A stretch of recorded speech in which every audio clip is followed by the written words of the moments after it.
Welcome to Boss Talk. My name is Jim Parker. This is my business partner, Carey Sobel. Today's episode is ready for the market or not. And we're going to do something a little bit different today. We have created some scenarios here from experience and some that we fabricated. And we're going to ask the question, is the business actually ready for the market? Or should the seller even be selling their business based off of the criteria that we provide? And Jim and I will go back and forth on these. We'll agree on some, we'll disagree on others, but the common themes you'll see have probably come from previous episodes, but we're going to spell them out in real world scenarios. This is going to be fun, Carey. I like this. This is going to be really fun. And the reason I think this is going to be fun is because this is kind of like what we do every day. When we talk to a business owner gets on the call and they're like, hey, I'm thinking about selling my business. And it's like, okay, great. And we start asking them some questions and we're talking to them. We, kind of determining, giving them advice. Yeah, your business is sellable right now, or you know what? I would wait X amount of time, fix this, fix that, and then go to the market. Because the whole thing is that we keep saying it on every episode. It's estimated only 10 to 20% of the businesses for sale are actually going to sell. And so, when I'm talking to a business owner who's thinking about selling and they're like, I could sell now, I could sell in the next couple of years. What do you think? It's like, hey, you want to put yourself in the position where you can make your business the most sellable it can be. You can maximize your sales price and you get the best terms possible. So, that's what we're going to do with these kind of scenarios. I think it's going to be a lot of fun. I think so too. You start? Yeah, go ahead. All right. First scenario is going to be a business is doing $3 million in gross sales. Okay. It's got discretionary earnings of $600,000 a year. Okay, 20%. There are 3 partners. They all work full-time in the business. They've collectively owned the business for 15 years together. The business is in Pittsburgh, Pennsylvania, in a suburb. They have clean financials. There's not much personal expenses ran through the business, and there's no client concentration at all. What do we think? Sounds like it's a really good business. I mean, $3 million in revenue, that's nothing to sneeze at. That's that they should be proud of what they've created, and they've done it. I'm really happy that they are not running any personal expenses through the business. That's fantastic. One thing that I'm concerned about is the 3 owners. Yes. And I do see that from time to time. When you got multiple owners like that, you're in a situation where because buyers, when they're looking at a business, they're looking at it through the lens of the risk factor. What are the risk factors in this business? And the big risk factor from the little bit of information that we know right now is that they're going to close on that business and 3 people are going to be leaving. There's going to be a brain drain. Or the first thing to find out is, what did those 3 people do? Yes. It says they're full-time, so let's assume they're working 40 hours in the business. So at least 3 employees or 3 contributors to the business, their functions need to be replaced. Well, is it somebody that's a lower level employee where it's not a critical part of the business? Probably not if it's an owner, They're right? all owners, Maybe one runs ops, one runs finance, and one runs sales. Well, you lose all 3 of those people, regardless of the business having a nice margin. That's a problem. It is a big problem. It's a big problem. They might be in a situation, I don't know what you would say, Carey. I mean, I'd be asking follow-up questions like, Is there anybody that can step up and take over any of the owner's roles? What are the owner's roles? Because sometimes, like, if one of the owner's roles is easily replaceable, and they really want to sell now, then, maybe you can hire somebody now and start training them. Because by the time you get the business to the market, you start getting, activity going, then you're dealing with the closing process. You're probably looking at 6 months. I mean, let's look at it, a couple of weeks to get the business on the market. Let's say it's on the market for 60 days. Say it goes, it's under contract for 90 days. You're looking at almost a 6-month point from now until then. That's right. And I think you should be honest with the buyer and you should say, hey, yeah, we're this person's brand new, but we're training them. By the time we close, we feel very confident they're going to be up to speed. At least it's not the best case scenario, but at least it's showing a proactive type of a scenario. But they might have to wait. They might have to kick the can down the road before they sell. That brain drain is going to be scary to sellers. That's going to be a big knock on that business if they go to the market. No doubt. I think that the biggest question, aside from what we both stated, was what do those 3 owners do, is what does your second layer of management look like? Which you already actually answered. You said, can somebody step up? So, and then can somebody step up to take that person's position that's stepping up? Yes. And that goes back to another reason why you should be constantly cross-training your employees in the business as well. So the conclusion we have here is it's not market ready. You need to work on reducing owner dependence, building out your management team, and resetting your valuation expectations if you did want to go to market today. Yeah, because You're going to get a big hit. What was that price on that, do you think? Well, didn't they want to? I think we did put a price on it. No, we didn't put a price on it. No. So either way, but you would take a hit, and it would be really, it would be very hard to sell that way. And you know, that's the thing, Carey. I'm glad that this is one of the scenarios, is because it's not common that there are that many partners that are working full-time in the business, but it's not uncommon either. No, not at all. I mean, that's probably a conversation I have with business owners at least once a month. Yes. I'd say even more. Yeah, I wouldn't be surprised if more. So this is a good segue into the next scenario, because they are a little bit related. That we can probably go through this one quick. But revenue here, we don't have a location, but they're doing $1.8 million in gross revenue. Okay, we have $400,000 in discretionary earnings. Okay. And the seller handles sales, operations, and manages some of the key relationships. And there's no management team in place.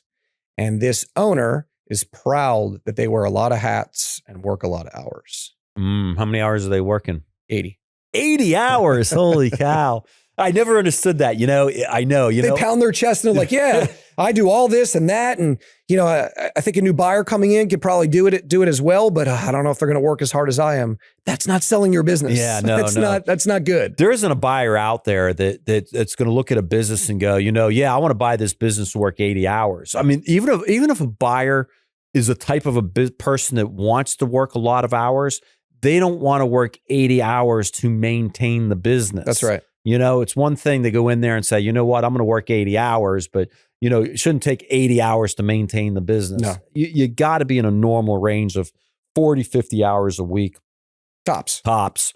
And in that scenario, what I would be looking at if I was talking to the owners, I'd be really dissecting, what their job duties are. And I know you mentioned some of them, but what their job duties are. And how many hours did you say they were working? 80? 80. Are they doing enough of the jobs where somebody can get paid $20, $25 an hour, where they could hire somebody to do more administrative work at a lower rate? Yeah. And then, we sell the business at that the owner's working 40 hours a week. But you need to hire that person already. I mean, well, they're buying a job. Trained. They're not buying a business. And they're buying a job that, from my opinion, isn't, look, if it's got $400,000 in discretionary earnings, it's not a bad living. That's great. And if you're working 80 hours a week, it's still a pretty good living. But again, you are literally selling your job to somebody else. The transition risk is going to be higher. It can't possibly get higher, because we mentioned that they handle sales, ops, and key relationships. Yeah. So to transition that to another incoming buyer, they're not going to be able to maintain all of those functions of the business when they probably haven't. Maybe they played in the industry before, but they haven't ran that business before. Right. I would suggest to the seller in that case, take a year at least and, hire somebody, reduce your hours to 40. Probably one of the reasons you're selling is you're getting burned out anyways. Mm-hmm. You're going to make some extra money. You own it for another year. You're going to make some additional money in that time period, and hire somebody and peel off some of your work to that person. And so that when you take it to the market in a year from now, you can show to the buyers, yeah, now I'm only working 40 hours a week. I've got somebody in here that's picking up a large portion of that. You did mention something that concerned me as well. I think you said something about there's client relationships. Yeah, the key relationships. You need to move that away. I mean, you can replace the sales and operations functions. I mean, think about it. You're making $400K a year, and you may be lucky to get a 1.5x right there. Yeah. So if you deduct from that $400K, peel $100K off of it and hire 2 people to take over the sales and the ops part, maybe now you got a 2 to a 2.5K. It's going to be a net even or make more money. But to your point, those key relationships being transitioned to somebody else is even more critical. Yeah, that's critical. Yeah. That's critical. You got to move those over. And, in any business you own, you want to be in a position where the customers or the clients are using your company because of the quality of the products or services you're offering, not based on the relationship as you as the owner. Mm-hmm. I mean, that might be how you get them in the door. I mean, that's part of sales, right? Sure. But, at the end of the day, You want to move away from you being the business being dependent on you as the owner. So let's move to another one. So we're here in Charlotte, North Carolina, and it is one owner and a wife, and $2.5 million in gross sales. Discretionary earnings is $525,000 a year. The client concentration makeup, the biggest client's about 25%, but then the next biggest client is only 10%. The personal expenses being ran through the business: car payments, car insurance, meals and entertainment. Okay. 10 years in business. 10 years in business. Good job getting up there to what you say, 2.5 $2.5 million. Good job. Kudos. $525K is not a bad margin. Yep. Now the wife's role, I would really want to dig into what the right wife's role is in there. Is she actually working in the business, or is she just getting paid a salary? Is she working full time? Is she working part time? What are her roles and responsibility in the job? Same for the owner. Same thing with the owner.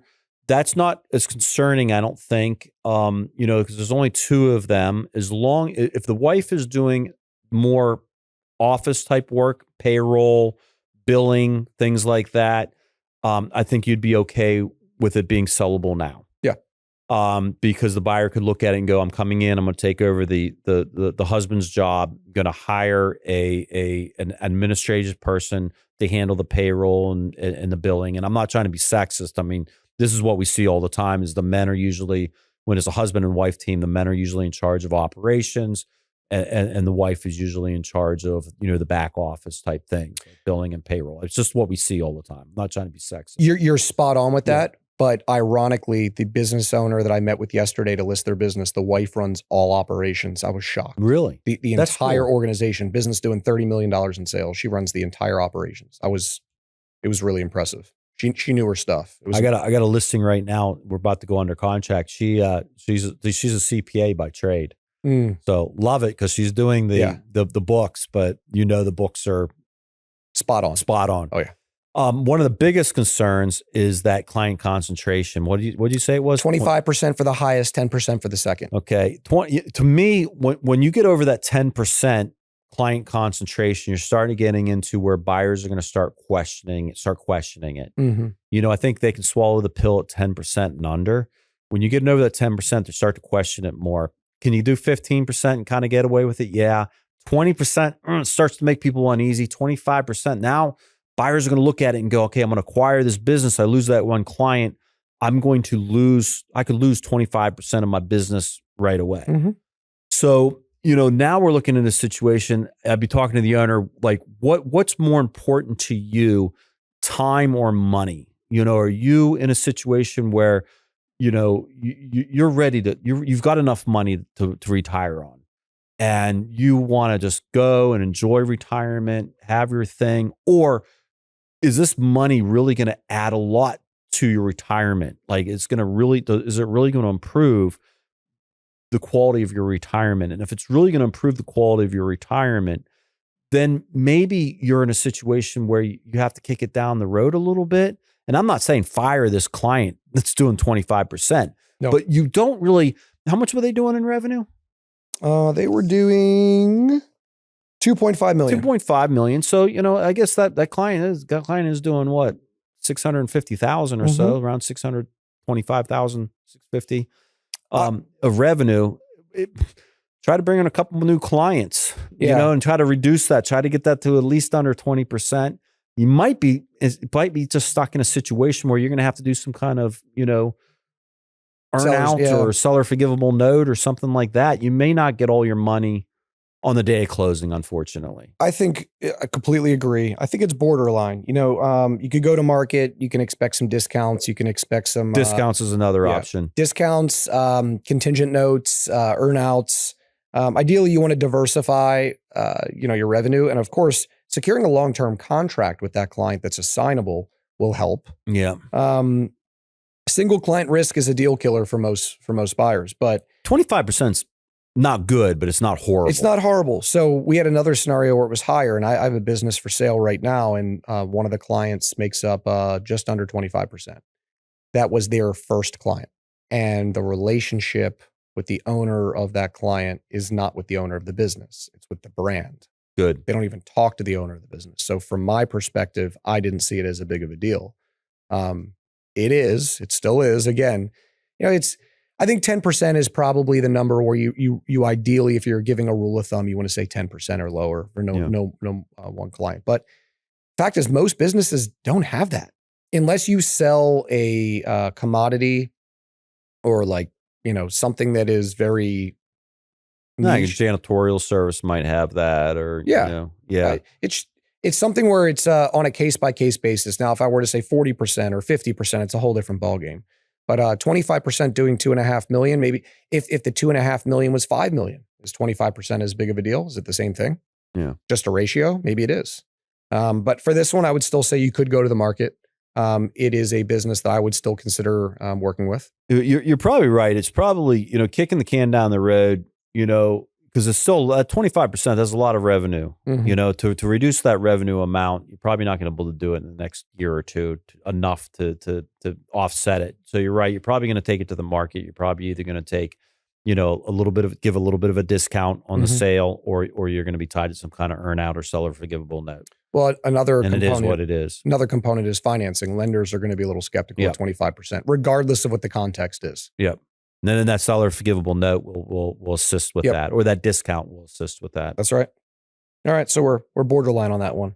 Another scenario: the business is down to 2.2 million in revenue from 3 million in revenue. Discretionary earnings is still $450,000 a year. That's strong. Stable margins, shrinking top line. I'd be curious to know more information. Is that has it steadily been declining over the last 3 to 5 years, or did it just have a really good year in 2024 and then 2025 went back to where it normally is? Like, did they land one big client? I would want to know the story behind that. And I think most of these is prompting us the other questions to ask, because it's not linear. We would need like a full synopsis for each business. We're giving just like quick snapshots. Look, declining revenue doesn't mean you can't sell the business. I mean, there's this year, if you look at quarter one of this year, the economy is in a crazy spot right now, right? I mean, I think I saw gas prices at $5. There's a lot going on right now. And I have heard a lot, probably more so feeling a negative impact than a positive impact in this first quarter of this year. Yeah. Doesn't mean that businesses aren't sellable. And it doesn't mean that it's maybe not just environmental or political or economical attribute. It could just be the actual business declining. Yeah. But there's probably an opportunity of why the business is declining that could make it just as valuable. I think it's the story. I think it comes down to the story. I mean, if you're looking at, in 5 years ago, it was doing 10 million, and then it was doing 8 million, then it was doing 6 million, then it was doing 5, and then 3, and it keeps going down. Yeah, that's not good. Buyers are going to, how far is this going to go down? Why is it going to go down? But if you're a scenario that it was doing how much, 3 million, and now it's 2 million? 2.2, $800,000. 2.2. But we wrote discretionary earnings is still 450. So I think we're saying profitability was the same, but top line margin. Okay, now you got my head going different ways here, because I've seen situations where, I sold a business last year where they had a bad year. They dropped the year before quite a bit, not quite a bit, but it dropped. The gentleman, nicest guy in the world, he got cancer. He got over it, he got past it, he got cured, but he got cancer, and that really affected him. I mean, he took twice throughout the year before, he took a couple months off both times for treatments and things like that, and his eye wasn't on the business. So it was a story that was being conveyed. And you can get that story across to the buyer, and the buyer can see that. Now, in a situation like this, where you're saying that the revenue is going down, but the profitability is the same, maybe that was a good business decision on the seller. Yeah. Because I've been, I saw a lot of lawn and landscape businesses. I've seen scenarios where sellers start to get rid of their outlying, accounts, in the lawn and landscape industry. From a geography standpoint. The more condensed those clients are, the less windshield time you have, the more profitability the business is.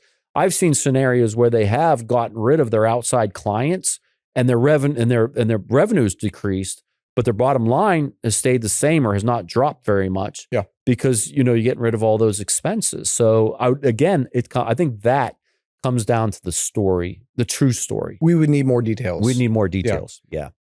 Okay. let's move on. These are some good ones. This is fun, Carey. I like this. This is a really good idea you had. Yeah. Okay. So we have no financial data on this example. Okay. But it's a very strong retail business, location-based, but it's prominent in its area. The lease is coming up for expiration in about 2 years, and the landlord's been non-committal on an extension. No customer concentration. The owner is working 10 to 15 hours a week. Wow. Good for them. It's a very, very profitable business. Good for them. 10 to 15 hours a week. That's great. I love it when I talk to business owners that are able to create, great systems and processes in their business and, reduce their hours to that little. That's wonderful. Have good people working in it. Strong retail location. That's the scary part. If that business because it's retail. Yeah, that too. I'm not a big retail guy, but that business, if it's dependent on the location and the landlord's not being, and is not committing to a longer term lease, that's going to be almost impossible to sell. Yeah, if you don't have a long-term lease, first of all, we know if this is an SBA deal, they need 10 years of lease term. So 2's not getting it done. No. And even a buyer, even if without an SBA, buyer, what are you buying? Even if the buyer is going to buy the business for $200,000, I mean, what are you buying it then? Yeah. You're going to be there for 2 years and 2 years only. Yep. Yeah, the seller's really got to go back to the landlord. We just wrote not ready, secure a lease extension, renewal before going to market. It's unsellable until you do that. Exactly. It's easy. All right, good. Carey's getting right to the point. I love it. Yeah. Well, we got a lot of these. All right, this one. I love the title of this one. All right, so revenue's $2 million. Discretionary earnings is claimed to be about $700K. Wow, good margins. The bookkeeping's not great though. They're able to determine what's going on and probably could do a little bit of evaluation to make the bookkeeping practices better. There's a lot of add backs. I'll just stop there. A lot of add backs. Significant add backs. 700K on 2 million. Mm-hmm. Good margins. Significant add backs, poor bookkeeping practices. We labeled this one messy financials. Yeah, this isn't good. Just to give you a hint. Yeah, this isn't good. I mean, first of all, a lot of the add backs, if you can't add back the add backs. So the add backs, you got the net profit of the business. And then when Carey's talking about add backs, basically what you're doing is you're going through the expenses and you're adding back anything you can to the net profit line to increase the net profit line of anything that the owner's receiving personally from the business, like owner's salary, the taxes on that owner's salary, to, benefits that the owner's getting, like health insurance and, life insurance or anything else that the owner's receiving personally from that, as well as like interest expense, because all loans will be paid off on the day of closing and the buyer's not going to have those loans. The business can be sold free and clear. And then non-cash expenses like depreciation, amortization could be added back. And then, from there, you're looking at any one-time weird expenses. Like if you replaced the air conditioner on the top of your roof last year and you spent $15,000 on it, that's probably not going to happen for another 15, 20 years. You can add that back. And then some personal expenses, some personal expenses can be added back to added back as well. And that's what we call add backs. That's how you got the bottom line number. Now, yeah, you got to look. The banks are looking at add backs in one way. Mm-hmm. They're going to accept some add backs. They're not going to accept others. Buyers are going to accept some add backs and not accept other add backs.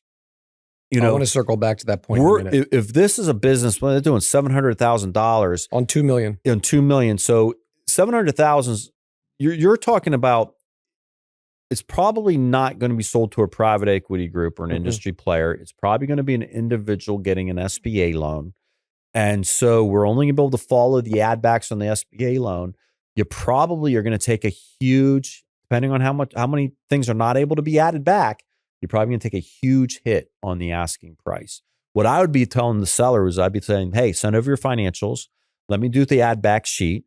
And I'm going to do the add back sheet as if you are good to go to the market today. And I'll only accept the add backs that I know the banks will accept and that buyers can swallow the pill on, and also do it an add back sheet at the same time, as if your numbers were clean and you were not running those personal expenses through the business. So you can say the first one is, this is what your business would sell for today if you take it to the market. The second one is, if you wait 2 years, you stop running all those personal expenses through the business, you have a lot less add backs, and the business maintains the same sales amount, this is what you'd build a sell for. Way better And then story. you can make a decision, which is more important, time versus money.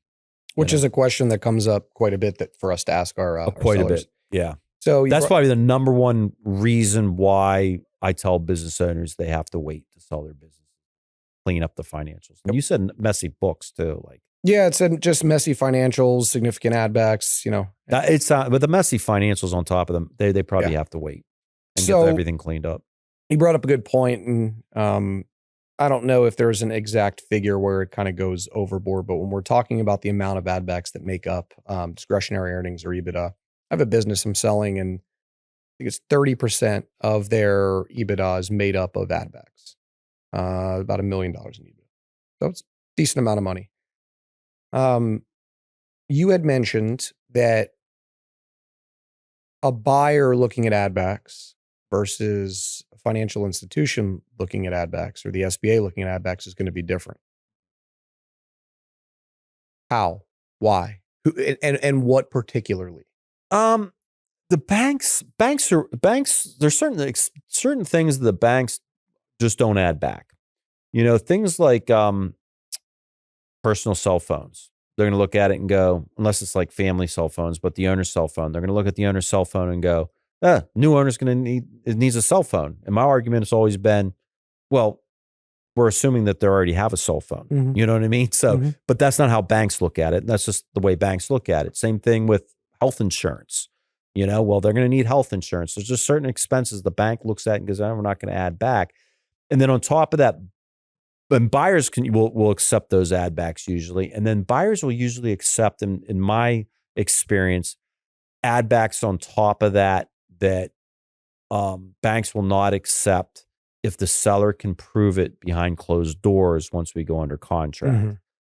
But buyers still are not going to accept everything. Yeah. Like nobody wants to, I had a business one time, I saw a business one time where the seller's wife was running over $100,000 through the business a year on little tiny expenses. And I'm talking about expenses under $100. Amazon this, and it was Publix that. Exactly. These magazine subscriptions, fast food restaurants, all this stuff, different stuff. And it was run under cost of goods. Buyers they're not going to take the general ledger line item by line item, and you highlight all these little expenses for $100 here and there, under $100. Nobody wants to do that kind of due diligence. Nobody wants to do it. And the bank is definitely not going to do it. The bank's definitely not going to do it. And to your kind of with the example I was getting to is with this business, I said 30%, 31% make up the adjusted EBITDA. When we did our recast from the beginning, we went down every line item and we got the justification for every single thing. And when I look at it, it's all very practical. And this one received quite a bit of interest, and we were telling all of the potential buyers that there are quite a bit of ad backs. And then the buyers that were going to go through a bank were kind of just kicked to the curb because we know that's not going to fly. And we landed on the buyer that we're going to go under LOI with and said, hey, before we go under LOI, we're going to look at every one of these ad backs. And we want to know which ones you accept and which ones you don't, because we don't want to enter into an exclusive agreement with a group where we know that they're not going to get the credit that they want, because seller goes, these are viable ad backs. I have documentation and substantiation for every one of these, and I'm going to stand by it. So 30% to me was a pretty high number if your total adjusted EBITDA is being made up from ad backs. It is. But again, when I went through every item, they paid rent to themselves for one of their rental properties that they were storing some of their equipment in intentionally to get the write-off for $15,000 a year. And there's a lot of things like that where it's like, that is not a business expense. And it's very clear that will go right back to the bottom line because it's unnecessary. Would a bank give credit there? Probably not. They might. Bank might. Significant amount. If you can show to the bank that equipment can't be stored at the main piece of property and that's not needed. Yeah. I think the bank might be able to do that. Not all banks, but the right ones will. Paying your kids. I've seen the banks do that. Yeah, there were quite a few. If you were demonstrating that the kids don't really need to be working in the business. And it's funny because when I first started working with the seller, they gave me the disclaimer. I have a lot of stuff that I run through the business, but I can prove it all. Heard that before. But this one truly was. So just another point. Probably one of the most fascinating ad backs I've ever seen. And I know I'm going on a tangent here. It's one of the first businesses I sold, and it was a leak detection business for pools. And they would receive a gift card or they would provide a gift card for every referral that they got. Their two main referral sources was Leslie's and Pinch a Penny, the pool stores, right? All their business came from Leslie's and Pinch a Penny. That was the only way that they acquired customers besides word of mouth. That was what they would do. They give $25 per referral. They also spent a lot of money on gift cards for themselves to purchase all of their groceries, all of their electronics, all of their gas, everything. So their entire life was ran through gift cards. Wow. We sold the business. There was no financing involved, but we sold the business. Somehow we were able to demonstrate which ones were personal and which ones were not. But yeah, I just want to say that was crazy. I just want to say at the end of the day that don't do that. If you're a business owner, you should not be running personal expenses through the business. Carey and myself recommend you don't do that.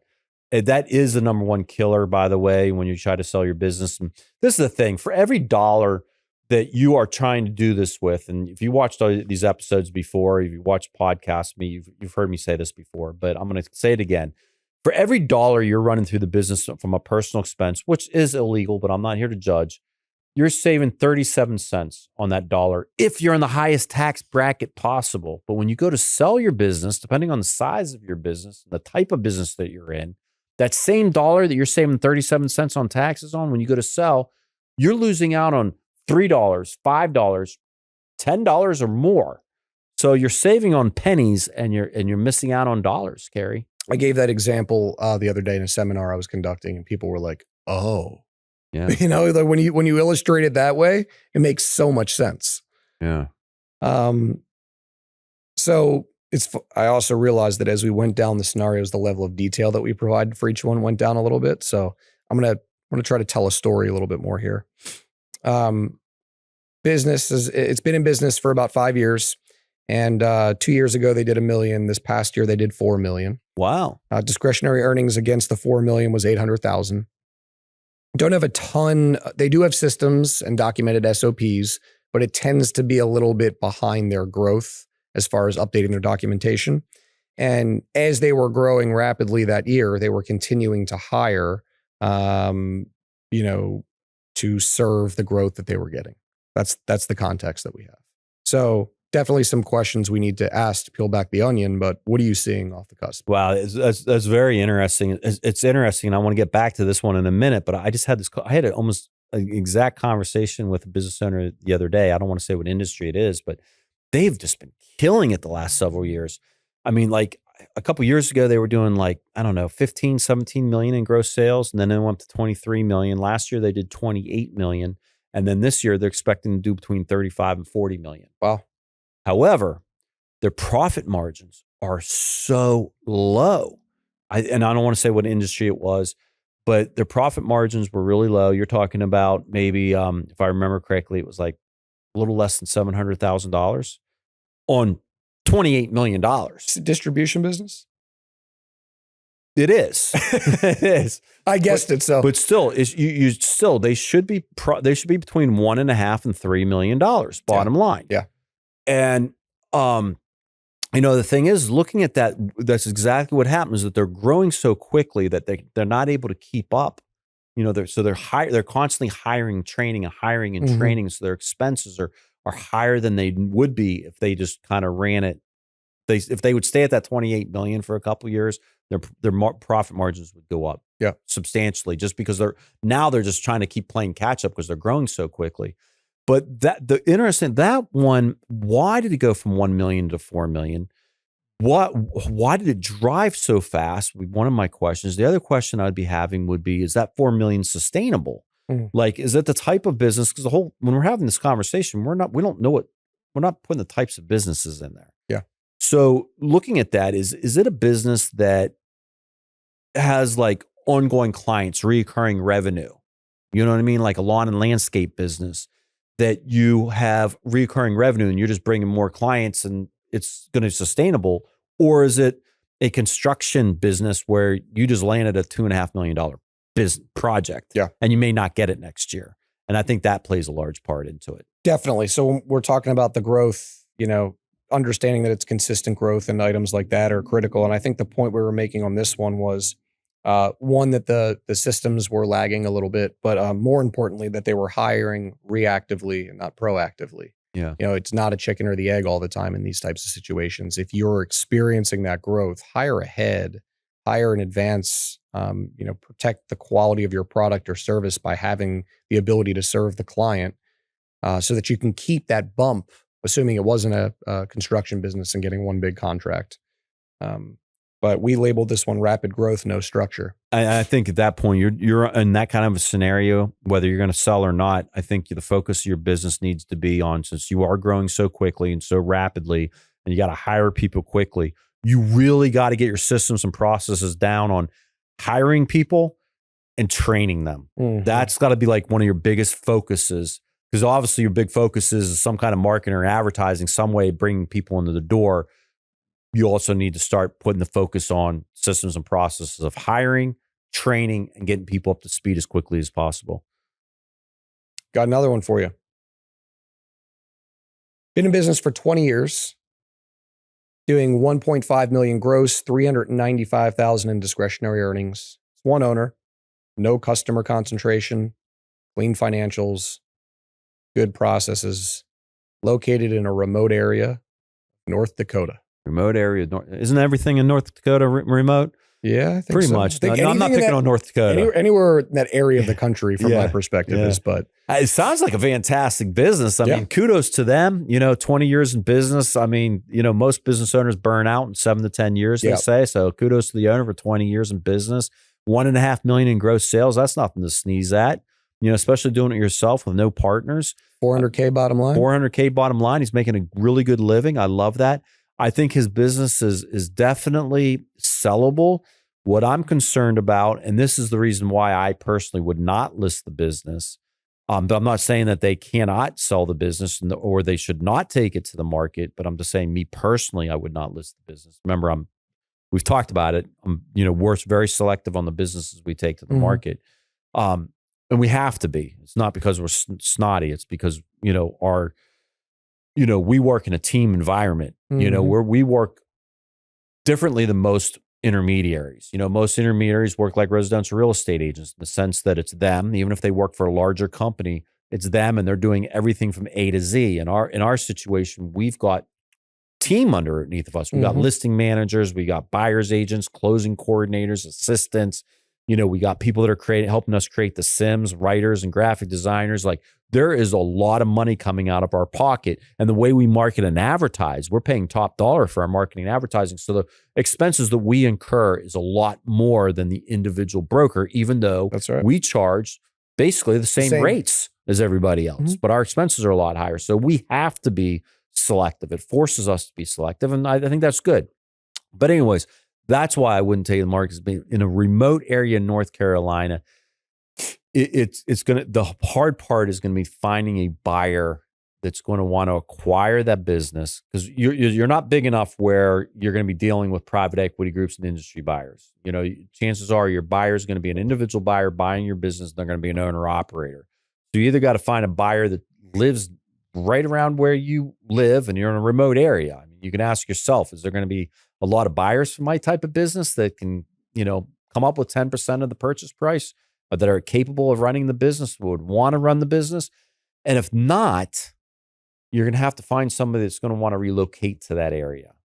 So the area being remote is the reason I wouldn't take it on as a listing agent. But if I was talking to the seller, I'd be highly encouraging them to find another broker that's qualified, that's knowledgeable, that it's experienced, that's willing to take it to the market. Preferably in their area. And I think that's a big thing. I think, I sell businesses all over the country. You do too, Carey. We're very successful at it, but it has to be a certain type of business for us to be successful. And actually, the certain types of businesses that we do, I think that we're actually better than the local broker. But in some scenarios, the local broker is better. And I agree with you. In this scenario, this is one of those areas I think the local broker is going to be better. One's broad strokes again. We got two partners. They have equal ownership. They're doing about $500,000 in discretionary earnings. They don't work very much, but the business is profitable. And what's driving the sale is a disagreement between both owners. Wow. So 2 questions that we were asking. One is it ready for the market or not? And 2, is it something that we would list? I wouldn't list it. You would or wouldn't? I wouldn't. You wouldn't? I don't like it unless both partners are able to completely align in what they're trying to get accomplished, paper it and explain it to me, and I trust it, then no. Yeah. That there would have to be a very clear-cut explanation on what the exit strategy is here. What did an exit strategy exist before they were in disagreement? Or if not, do they know how they're going to split up the pot? But if they're 50-50 equal owners and it's a profitable business that's cash flowing and they're not working in the business, they're probably both somewhat relying on that income coming in. Why are they disagreeing? But for me right now, where I'm at with what I'm doing in my practice, I don't want the headache of that. Yeah. I don't think you would either. Yeah. I don't know. For me, it depends. Like I look, one thing that kind of, when I'm talking to a business owner, I was talking to a business owner yesterday, actually, that I just didn't like him. I mean, I hate to say that, but his personality was just not the best. And I'm just at that point in my career where when you engage with a business owner and you're trying to sell their business, it's a long process. We're looking at 5 or 6 months from this point until the time we close. And we're going to be having a lot of conversations, a lot of communications. And if my very first phone call, I feel like this is going on, I don't want that in my life. I don't want that in my personal life. I don't want that in my business life. I've been doing this long enough. I'm not desperate for work. I want to enjoy my career at this point. I don't want to, every time I pick up the phone, I don't want to be like, oh my God, I don't want to call that person. I want to talk to them. Jim, I want to be like, I want to call this person. I think we do that though sometimes, even with buyers that we do like, or sellers that we do like. Yeah. Like, oh, not again. But if it's somebody you don't jive with, there's a part of what we do where there's so much fulfillment in helping people. Yeah. To me, it's the enjoyment of the relationships with the business owners. Like I love, talking to the business owners, because we get to the point where we really get to know each other, because we're talking a couple times a week. And, at first it's almost all business. Then by the time it gets close to closing, I might jump on the phone with them and, we might talk about business for 10 minutes. And we may chat for 40 minutes about other things. And I don't think they're taking up my time, and I don't think I'm taking up their time. Like we're both enjoying it. That's the kind of relationships I like to have. And anyway, so on this scenario that you're giving, I guess it would be a question mark for me. I would want to talk to both of them together to see, on that first phone call, to see kind of what their interactions are together. But I'd also like to have a conversation with each one independently. Sure. I recently sold a business where there was multiple partners. There was 3 partners, and there was 2 partners that kind of rubbed each other wrong. But the transaction went okay, because a big thing, like you said earlier, is that they were aligned on what they wanted to do with the sale of the business. It was very cut and clear, and they were able to put their differences aside enough to make that goal happen. That's the critical point. That's the critical point. But if I'm getting, this answer from this person, this answer from that person, and I'm the whole way through trying to broker the 2 business owners, perspectives, we already have, it's hard enough to deal with the buyer and the banks and I'm not playing mediator for one side of a transaction that I have to manage. That's really, so I'm a fine line of no, but I think the critical component is if both sellers were aligned on, like, we want X amount of dollars, we know we're going to split it 50-50, we're not getting along, but that's going to show up and cause some friction for a buyer, but it doesn't mean a deal can't get done. Right. All right. I got another one. I think this is the last one, isn't it? This is the last one. And it's pretty quick. I didn't know these beforehand. Most of these, I only knew one. You knew one. But I'm looking at your sheet and I see that you only have one left. Yep. I can't read it, but. Revenue's 2.2. Okay. And discretionary earning is 550,000. Absentee owned business. Wow. And there are three main employees. One that's been with the company for a long time, 60 years old, and runs all of the operations. 60 years old? Mhm. Okay. And runs all of the operations. There are no employment contracts and there's no retention plan. Okay. So this is a tricky one. I mean, there's a lot of questions going on through my mind. My first question to the seller, the business owner would be, does your key employee that's 6 years old, does he want to buy the business? Because, and I'm not going to get anything out of it. You know what I mean? I wouldn't broker the deal. I could point them in the right direction as far as SBA lenders and attorneys and things like that. But, you know, can he come up with 10% to buy the business? Does he want to buy the business? Because you can make that transaction happen. He might not only need 10% down. Mm-hmm. You know, he might be able to do it for 5%. The seller could kick in the other 5%. Or since he's already worked there, depending on the rules, they're constantly changing, he might be able to get in there for 5%. Mm-hmm. However, he's 60 years old. So he may not want to take over the business, take that risk of such a big loan at that stage of his life. However, a buyer is going to look at that and go, yeah, the guy's 60 years old. How long until he retires? And I guess that would be my question to the seller. First of all, does he want to buy it? Once we get past that, my next set of questions would be, you know, do you think he's going to retire soon? You know, a lot of times I hear is that they're not ready to retire. They're not financially capable of retiring. And so, you know, because I've run across situations like this before, and the seller will be like, you know, he's probably at least 10 years away from retiring. He's probably going to have to wait until he's 70 and a half to get the full Social Security amount. Not going to have enough money. But still, that's going to scare a buyer because he's the main person. Now, I do think being an absentee owner, you're going to get a premium on the sale of that business. Yeah. So we can look at this a couple different ways. First of all, since the owner's an absentee owner, we could look at it as where the buyer could come in and could replace the job of that key employee, and we could add back that key employee's salary to the bottom line, increase in discretionary earnings, and sell it for more.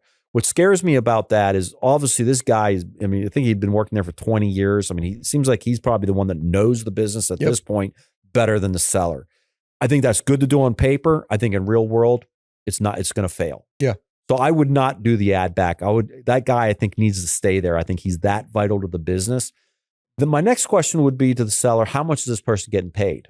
You know, he's getting paid how much? And the owner comes back and says, you know, he's absentee. So he's got to be getting, the owner's absentee. So I'd imagine that this key employee is getting paid at least, I don't know what kind of 100, It was 2.2 in revenue and 550 in discretionary earnings. So it doesn't really tell us too much, but let's say the guy's making 150,000. Yeah. You know, if the guy's making 150 grand, what I would propose is let's do the broker's opinion of value. See this is how much your business is most probably going to sell for. Again, I think you're going to get a premium because it's an absentee-owned business. You've got good profit margins. You own it for a long period of time. And then I would say, you know what? I would take $100,000 from the sales price of the business, put it into an escrow account post-closing, let the buyer know this up front, 100 grand into the escrow account post-closing. And if that key employee stays with the business for 36 months, 3 years, gets the full $100,000. Yep. If he doesn't stay, he leaves on his own or he gets fired, that $100,000 is donated to a charity that you, Mr. Seller and Mrs. Seller, pick right now, or, you know, pick at the time of contract. And that way nobody has a dog in the fight. You know what I mean? The seller's not hoping the employee leaves because he wants to get the $100,000. The buyer's not going to fire the employee 2 weeks before the 3 years is up because he wants to get the 100 grand. Nobody has a dog in the fight except for the employee. And an employee stays there, gets the 100 grand. If not, 100 grand is donated to a charity. That's interesting. You know, in my head, I was like, Jim, why don't we just give it back to the buyer if it doesn't work out? I didn't think about the other side of it. What's that? The buyer firing them? Yeah. The charity is a great idea.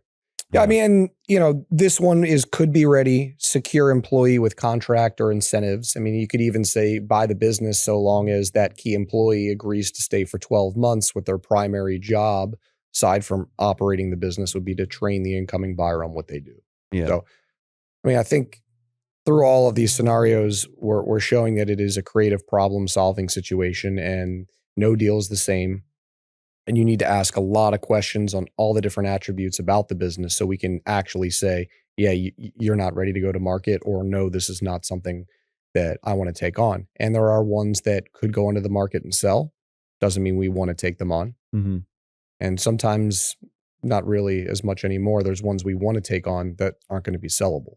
Right. In that case, we typically work with sellers over a period of time, sometimes 6 months, a year, 2 years, 3 years, providing information to them on how to get to a place where they can sell. And we don't charge for that advice. No obligation to use our services at the end of the day. And we get paid when we get our job done. And we build relationships for years, sometimes before we actually go to market on a transaction. Yeah. And it's not and it's not that much of a lift on us. Maybe we talk to them a couple times a year for an hour each time, and we do their broker's opinion of value every year, update their valuation every year. Mm-hmm. But God, it can make the world of a difference when the person goes to sell. Yes. This was fun. I like this I think we're going to do a second version of it with a lot more context. And maybe we give each other like, a couple processing seconds with a lot of details. Like, you remember when we were learning how to do, recasting and different scenarios, and we were training to become brokers, it was like a paragraph of text this big with so many different attributes of a situation. And we had to dissect whatever it may be. I want to do one of those. We'll fast forward the time. We actually need to process. But, So yeah, again, just to wrap up, so many different things happen in every single business transaction. And there's so many different things that make a business more valuable, less valuable, sellable, unsellable. Context is everything. And we do a really good job going deep into every single business owner's specific situation so we can help properly advise when is the right time to go to market and sell your business. We would be honored for you to reach out to myself or Jim or any M&A advisor that can provide you the information that you should be seeking out before you decide if you want to sell your business. Thanks for joining us for this episode of Boss Talk. Thank you.